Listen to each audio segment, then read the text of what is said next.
Betul Pak Mahfud ya? Betul membuat, dan saya katakan saya mendukung Rhoma Irama untuk mengklarifikasi soal Habib ini. Assalamualaikum warahmatullahi wabarakatuh. Sahabat-sahabat dimanapun tentunya kalian berada, mudah-mudahan kesehatan, kesehatan, taufiq hidayah, nikmat hidayah Allah selalu menyertai kita, Allahumma amin. Pada kali ini saya akan mengangkat tema bahwa tanggapan mengenai Nasabah Alawi yang disampaikan oleh Profesor Dr. Mahfud MD, di mana tentu beliau masih menanyakan soal keabsahan surat yang dilayangkan oleh Profesor Mahfud, di mana surat itu ditujukan kepada Bang Haji Roma. Tetapi pernyataan dia dengan terang-terang menegaskan bahwa itu benar adanya, bukan hoax. Dan perlu kita ketahui bahwasanya seorang Profesor Mahfud MD, bagaimana beliau adalah yang sudah tidak asing di telinga kita. Beliau adalah seorang negarawan, beliau adalah seorang ahli hukum, dan tentu apa yang menjadi pemicu beliau sehingga sampai beliau masuk daripada ranah yang saat ini masih berpolemik antara Kiai Imaduddin yang mempertanyakan keabsahan daripada nasab kalangan Bani Balawi yang tersambung bagi Rasulullah SAW. Bukan saja satu-satunya ahli yang sudah merapat ke Kiai Haji Imaduddin. Yang jelas bagi saya bukanlah yang kita permasalahkan, yang tidak butuh jawaban, itu hanya secara testis. Bagi kalian para muhibbin ataupun bagi kalian yang mengaku sebagai habaib, tentunya baik itu suatu kata, baik itu suatu kalimat, baik itu suatu rupa clipping atau bahkan tesis sekalipun, maka semuanya itu membutuhkan jawaban. Perlu digarisbawahi, saya ulang sekali lagi, baik per kata, baik kalimat, baik clipping, apalagi tesis. Dan saya tegaskan, bukan hanya saja pertanyaan itu keluar dari ucapan seorang yang muslim, bahkan sekalipun kalimat ucapan itu keluar dari kaum non muslim, maka jawaban itu adalah wajib untuk menegaskan, untuk menanamkan suatu keyakinan seseorang bahwa apa yang dipertanyakan itu tentu tidak lagi menjadi sebuah hal yang tidak memiliki kejelasan. Semuanya harus terang-benderang, lebihnya adalah soal akidah dan syariat. Tentu saya menanggapi, mengapresiasi bahwa langkah daripada Bapak Mahfud MD, di mana beliau adalah mantan daripada Mahkamah Konstitusi. Beliau adalah seorang pakar hukum, ada pakar psikolog yang bisa mendeteksi fosil-fosil atau manuskrip dari bahannya, dari rupa, bentuk dan sebagainya. Ada pakar sejarah, ada itu banyak kali pakar yang sudah merapat ke Kiai Imaduddin, yang tentu ini adalah tantangan bagi kalian para muhibbin dan para habaib saat ini yang masih mengklaim, yang masih memproklamirkan, yang masih gencar berdakwah mempromosikan kehabiban-kehabiban mereka, bahwa seolah-olah itu hal yang mendasar yang harus wajib diakui dan diyakini semua orang, sehingga polemik ini tak berkesudahan. Nah, kita cermati secara global bahwasanya tumpuan daripada dukungan yang diberikan pada Kiai Imaduddin adalah bagi orang-orang yang eksternal, bukan dari kalangan keluarga, bukan dari kalangan sahabat, bahkan ya seperti halnya ya salah satu youtuber saya, bukan sahabat, bukan siapa-siapa, tetapi bisa melihat situasi dan kondisi ini, dan saya bisa memposisikan diri menurut etika dan keyakinan saya. Begitu pula dengan para youtuber yang lain, tentunya memiliki suatu prinsip di mana yang membantah jelas tidak sejalan dengan kalangan Bani Balawi. Nah, tentu ini lebih kuat daripada apa yang disampaikan oleh intern, seperti halnya yang digaungkan oleh para habaib, di mana mengandalkan daripada muhibbin. Muhibbin itu terikat karena adanya suatu kontrak, bisa jadi organisasi, atau bisa jadi muhibbin itu terbentuk orang dihabibkan, atau muhibbin itu ada lagi yang melalui jalur pendidikan.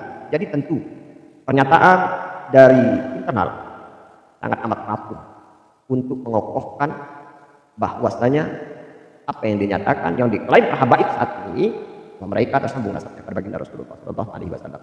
Karena kesaksian seseorang yang diintern, ya tentu tanda kutip tidak bisa diambil sebuah kesaksian yang kuat. Nah, kita butuh data dari para ekstern. Nah, saudaraku, selain daripada itu, tentunya sekali lagi bahwa hal ini akan terang-benderang di mana berbagai macam aspek pakar yang sudah menunjukkan posisi mereka, di mana tentu saya sekali lagi optimis bahwa persoalan ini tidak akan lama lagi selesai. Nah, ini adalah satu indikasi positif yang ditunjukkan oleh orang-orang yang meyakini data yang ada, yang disampaikan oleh kalangan habaib itu tidak valid, sekalipun nakobah ataupun ahli nasab yang sudah memberikan satu keterangan. Akan tetapi yang kita masih pertanyakan, yang kita masih ragukan tentang data yang selama ini tidak pernah dipublikasikan, tidak pernah ditunjukkan, baik secara manuskrip, data ilmiah, ataupun hal-hal yang menunjang yang bisa meyakinkan bahwa Ubaidillah itu benar adanya. Nah, saudara tentu sekali lagi silahkan bagi kalian para muhaddits, itu pilihan kalian. Kalau masih dengan kategori taklid buta yang tanpa data, tanpa kejelasan yang pasti, kalian meyakini, sehingga keyakinan itu tidak perlu dalil yang mendetail yang luar biasa. Kan kalian para muhibbin mengatakan lebih baik salah mencintai daripada salah membenci, itu luar biasa. Ya, kalau pemikiran semacam itu menurut saya semuanya akan benar. Lebih baik orang bertuhan daripada orang yang tidak bertuhan. Jadi semua agama itu kitab surat. Kurang lebih pengertiannya seperti itu. Kalau prinsip kaidah syariat kalian dibangun dengan fondasi yang sifatnya seperti itu, ya maka akan rusak semua pola pikir kita. Jadi dalam menetapkan sebuah kaidah syariat itu harus dengan terang-benderang, dengan dalil yang terperinci ataupun secara global.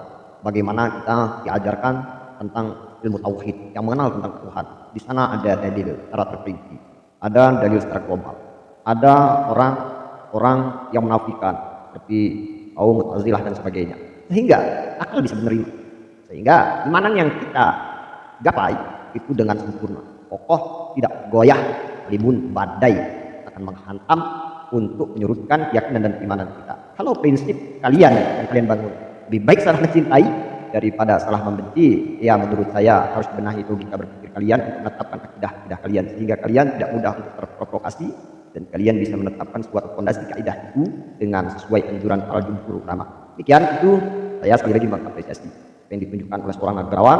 Beliau adalah ahli hukum, tentu beliau sudah melihat situasi dan kondisi. Ya masih beruntung beliau tidak di meja, kalau meja mungkin sudah ke Palu. Yang mudah-mudahan tentunya dengan adanya dukungan-dukungan seperti ini, pemerintah akan melirik dan akan mengambil langkah dan tindakan. Ya, saya sekali lagi optimis bahwasanya kalau negara ini ingin aman, negara ini ingin tentram, damai, maka tentu pernyataan daripada orang-orang kalangan Bani Balawi ini akan terpatahkan karena kita tahu bahwa indikasi kericuhan, keributan, provokasi dan sebagainya, hal-hal yang negatif tumbuh di negara ini berawal tidak lain dan tidak bukan dari kalangan mereka yang berusaha untuk mengacaukan situasi kondisi yang ada saat ini. Adalah mereka akan berupaya bersembunyi, tertopeng di dalam segi agama. Ini harus kita waspadai, bukan kita atas dasar membenci, sekali lagi bukan atas dasar hasud dan sebagainya.